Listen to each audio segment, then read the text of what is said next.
Hey guys, it's Konpeki here, and in this video, I wanted to share with you guys the 5 tips that I wish I would have learned earlier during my climb to Radiant. My hope is that with these tips, you'll avoid wasting hundreds if not thousands of hours playing the game, making the same mistakes over and over again.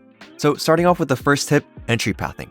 You must understand the optimal entry pathing for each site, and this applies to both attacking and retaking scenarios.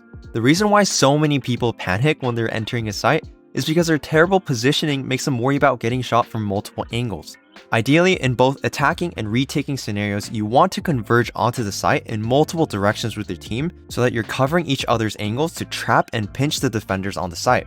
For example, when you're attacking B side on split, as a duelist, you can wrap around pillar to shoot enemies in the back while they're worried about your teammates pushing default. That's why in some cases the stage wall to cross may not be ideal because your team might have an easier time getting the bomb down, but you also sacrifice a lot of site control, and the only spots that your team can really play on for post-plant is backside, pillar, and B main. In the same map, when we're retaking A, you want to establish A main and screens control with your team so that you can pinch the site together and clear each other's angles. Knowing the ideal entry pathing routes will help you confidently push onto sites and increase your win rate. Now, the first tip talked about entry pathing, so now let's talk about how we can use our abilities with our team to make attacking or retaking sites a lot easier.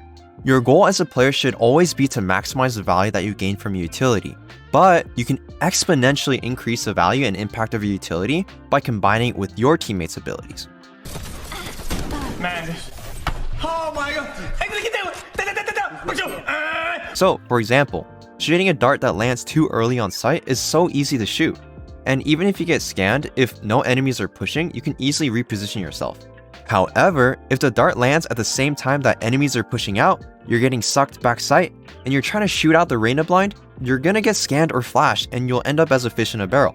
Radiant players understand that they have both their own abilities and their teammates' abilities to use in every single scenario, and they're actively looking to help each other to squeeze out even more value.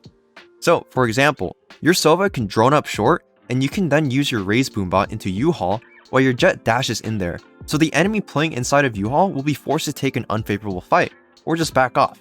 Then, you can even satchel over truck after nading triple and Sova darting back sight, so you can pinch the guy inside U-Haul. Checkmate. Here's some more examples on bind. You can use a Sova dart at the start of the round to clear left side of long and garden.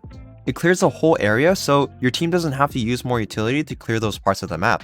If the enemies don't shoot the dart, then you have free long control and your team doesn't even have to waste any time or utility to clear out long or garden. Then you can drone to clear out the entire site, including all the spots that your dart wouldn't be able to scan. And here's some other simple tricks you can do. If you get smoked out or your teammates get smoked out and there's a recon dart available, ask for a dart so you and your teammates can get cheeky kills through smokes. If you see that enemies are pushing onto a site on the minimap and you have a flash that can go through walls, use them to help your teammates. So you really have to utilize the minimap frequently. The better you can work with your teammates to maximize the value you get out of your utility, the more games you'll win and the faster you'll climb. Now, for the third tip, ego peeking. Kills can help you win the round, but it's not the only way to win the round. I was hard stuck in Diamond and low Immortal because I just could not break the habit of ego peeking. It's a common mistake I see across so many ranks where people challenge unnecessary fights that are high risk but low reward. A single round loss could snowball into several more rounds lost due to a damaged team economy. 1-for-1 trades usually favor the attackers since the defenders can lose a lot of map control if one person dies. So stop ego peeking catwalk and getting destroyed by 2 people swinging tiles unless you're me and have the aim to back it up. If you know you can't consistently be winning those fights, you can easily make up for it by holding crossfires with teammates and playing off of your utility. Always try to identify the win condition for the round if you're serious about climbing. On to the fourth tip, defaults. You have to learn what a default is. On the attacking side, there's a huge misconception about defaults in the Valorant community. I asked my students in the program what they thought a default was, and there were so many different answers that I got. The primary objective of a default is not to get a pick, but to gain info first and to bait out important utility that can obliterate your team's push. So this can be utilities such as Sage Slows, Astra Suck, Raze Nades, and so on and so forth. You don't want to do anything risky during defaults. Most of the time when you're defaulting, your team will be spread across the map. To establish early round map control, you'll often be put in situations where you're the only person watching that side of the map. So, if you die while trying to get a pick and there's no one to trade you, then your team loses out on your utility that you could have used, so it might become harder to hit a site now, especially if you were the smoke player. And your team also loses map control, so your team might have to play more reactionary, such as spreading out more, or someone rotates to the spot that you died, but due to over rotations, enemies can push together and pick your whole team apart one by one, and ultimately your default can easily fall apart from there.